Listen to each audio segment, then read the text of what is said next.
আসসালামু আলাইকুম everyone, welcome to Mariam and her মা।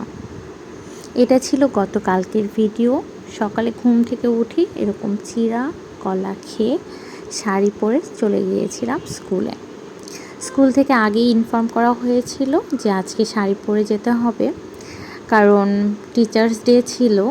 সো সব মিলিয়ে আসলে অনেক আর্লি ঘুম থেকে উঠতে হয়েছে, যেটা উঠতে আমার একদমই ভালো লাগছিল না, কারণ এটা ছিল ভ্যাকেশনের পর ফার্স্ট স্কুল। সো একটু তো লো ফিল হচ্ছিল, কিন্তু আমার স্টুডেন্টের ফেসগুলো দেখার পর আমার খুব ভালো লাগছিল। আসলে ওদের সঙ্গেও একটা বন্ডিং ক্রিয়েট হয়েছে, যে কারণে কয়েকটা দিন ওদেরকে না দেখলেও ভালো লাগে না।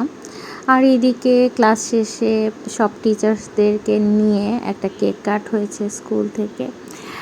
এটা বেশ ভালো লেগেছে। একটা হ্যান্ডমেড কার্ড, একটা ফ্লাওয়ার আর ছোট্ট একটা ইয়াররিং দিয়েছে। তারপরও না খুব স্পেশাল ফিল হচ্ছিল।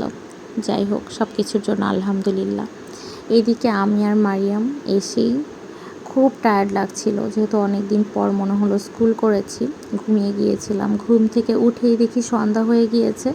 ওই কারণে টিভিতে একটু দোয়া ছেড়ে মারিয়াম ঘুমিয়ে গিয়েছিল ক্লিপ ঝুঁটি এগুলো করেই। ওগুলো খোলার চেষ্টা করছিলাম, বাট সে ঘুমের মধ্যে ওইটা বুঝতে পেরেছে। এরপর চুল ধরে ঘুমিয়েছিল।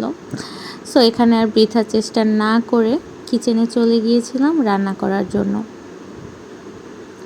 রান্না তো করতেই হবে, তাই না? রান্না না করলে আসলে খাবো কি? এই 7 দিন না এটা নিয়ে চিন্তা করতে হয় নাই। আম্মুর বাসায় ছিলাম, আরাম আয়েশে খেয়েছি, ঘুমিয়েছি, ঘুরেছি।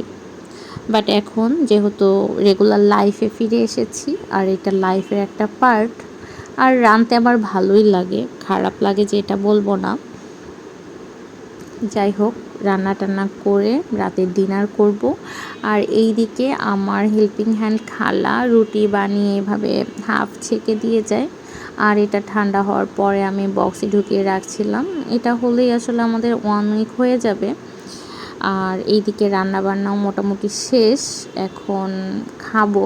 ভিডিওটা কে কোথা থেকে দেখছেন অবশ্যই কমেন্ট করে জানাবেন, আর ভিডিওতে একটা লাইক দিতে ভুলবেন না। আল্লাহ হাফেজ।